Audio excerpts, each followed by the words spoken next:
അങ്ങനെ ഞങ്ങൾ pyramid Valley കണ്ടിട്ട് വീട്ടിലേക്ക് പോകുന്ന വഴിയായിട്ട് ഞങ്ങളുടെ വീടിനടുത്തായിട്ട് ഈ മലയാളികളുടെ കുറേ കടയുണ്ട്. അപ്പോൾ എന്നാൽ ശരി ഇവിടെ കയറി ഒരു ചായയും ഒരു കടിയും കഴിച്ചിട്ട് പോകാമെന്ന് വിചാരിച്ചിട്ട് അങ്ങനെ വന്നതാണ്. അങ്ങനെ ഞങ്ങൾ രണ്ടുപേരും മീറ്റ് കട്ട്ലേറ്റും മേടിച്ചു, പിള്ളേർ ചിക്കൻ റോളും മേടിച്ചു. ഇവിടെ എല്ലാ സ്നാക്സും കിട്ടും, നമ്മുടെ നാട്ടിൽ കിട്ടുന്നത് പോലെ. പക്ഷേ ഞാൻ എപ്പോഴൊന്നും ഇത് വാങ്ങിച്ച് കഴിക്കാറില്ല. ഇന്ന് പിന്നെ ഫുള്ള് യാത്ര ചെയ്ത് ടയേർഡായി വന്നതുകൊണ്ട് എന്നാൽ ശരി ഒരു ചായ കുടിച്ചിട്ട് പോകാമെന്ന് വിചാരിച്ച് കയറിയതാണ്. അങ്ങനെ പിള്ളേർ ചിക്കൻ റോള് മേടിച്ചു. ഞാൻ ആക്ച്വലി മീറ്റ് കട്ട്ലേറ്റ് എന്ന് പറഞ്ഞ് മേടിച്ചതാണ്. പക്ഷേ എങ്കിൽ ഇതിനകത്ത് ഇറച്ചിയുടെ ഒരു അംശം പോലും ഇല്ല, ഫുള്ള് ഉരുളൻകിഴങ്ങ് കേട്ടോ. ഇങ്ങനെയാണ് കട്ട്ലേറ്റ് ഉണ്ടാക്കുന്നത്. ഞാനിത് എപ്പോഴൊന്നും വാങ്ങാറൊന്നുമില്ല, പക്ഷേ എങ്കിൽ അത് വാങ്ങിച്ചപ്പോൾ എൻ്റെ കൂട്ടുകാരെന്ന് കാണിച്ചെന്നേ ഉള്ളൂ.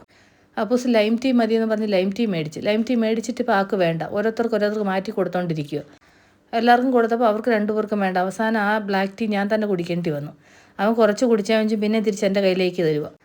പിന്നെ ഞാൻ വിചാരിച്ചത് എടുത്ത് കളയണ്ടല്ലോ എന്ന് വിചാരിച്ചിട്ട് പിന്നെ ആ ബ്ലാക്ക് ടീ ഞാൻ തന്നെ കുടിച്ചു. അങ്ങനെ ഒന്ന് ചായ കുടിച്ചൊന്ന് റിഫ്രഷായി ഇനി തിരിച്ച് വീട്ടിലേക്ക് പോകും. ഇവിടുന്ന് കുറച്ച് ദൂരമേ ഉള്ളൂ കേട്ടോ, നടന്നു പോകാനുള്ള ദൂരമേ ഉള്ളൂ. നടന്നു പോകാനാണെങ്കിൽ പിന്നെ ഞങ്ങൾ കാറിൽ അങ്ങനെ വന്നതല്ലേ, അതുകൊണ്ട് ഇവിടെ വണ്ടി നിർത്തിയിട്ട് അങ്ങനെ ഒരു ചായ കുടിക്കാൻ കയറിയതാണ്. അപ്പോൾ തിരിച്ച് വീട്ടിലേക്ക് വേണം. അപ്പോൾ ഉടൻ തന്നെ അടുത്ത വിട്ടിട്ട് വീണ്ടും കാണാം. Okay, bye, see U.